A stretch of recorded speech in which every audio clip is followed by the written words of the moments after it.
Javis has been following this story, and it has a bit of a creepy edge to it, Eamon. Yeah, a little bit, Mandy. You know, we've been talking about this concept of big data analytics, but what is data is really a question. You think of Excel spreadsheets and other things, but one firm, a firm called HaystaqDNA, is actually looking at Google Earth satellite images of homes in California. Take a look at this picture that the folks at HaystaqDNA gave us, and what you'll see is they're isolating those homes that have solar panels on the roof, and what they can do with this massive computing power is look at the entire state of California. They can match that up with the name and address of the person who lives in that house and come up with a database of people who have spent a lot of money to put a pretty expensive piece of green tech up on their roof. That's a database that's valuable to marketers, to political consultants and others, because it gives you a sense of people who have expendable income and also who are interested in environmentally sensitive products. Also, if you take a look at some of the other findings here, some of them are just weird, including this one. Oh, let me go back here and give you some of the stats here. They found that 2.96% of the homes in Orange County have solar panels.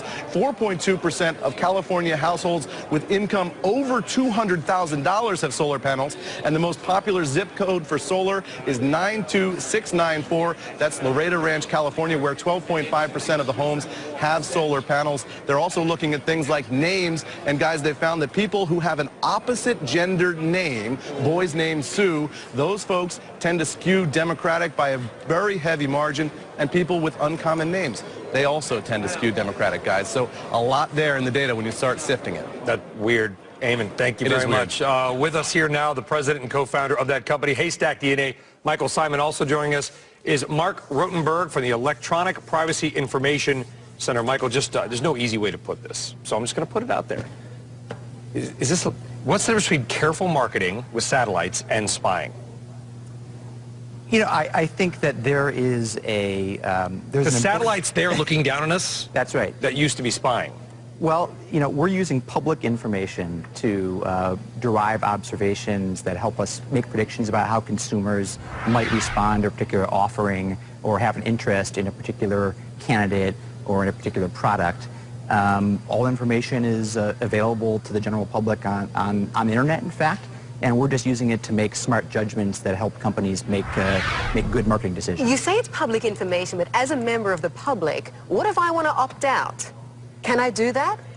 You know, companies that are doing this well, I think, will succeed. And the companies that are doing it well are ones that pay a lot of attention to security so that things don't happen to them like what happened to Target recently, and also pay attention to privacy, allow companies to opt out in a very easy and straightforward fashion.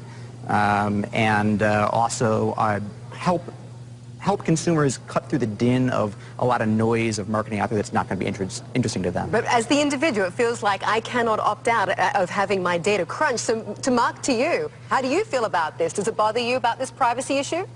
Well, it seems a little creepy to me because, of course, what's going on is that the image that's being taken of the solar panels is by looking down at the home, and you've got, you know, the Google cars going up and down the streets looking in through the windows, and you start to ask yourself the question, you know, how is it that people get this information about me? It does, I think, feel a bit like spying.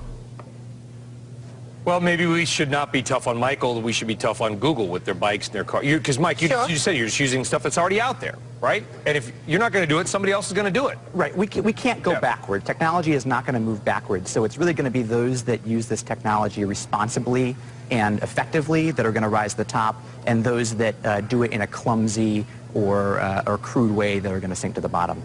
Certainly, we're going to be talking a whole lot more about this over next month. I wish we could now, but our time got just it's going to be too late. Mark, thank you very much for joining us. Michael, thank you for coming on as well. Up next.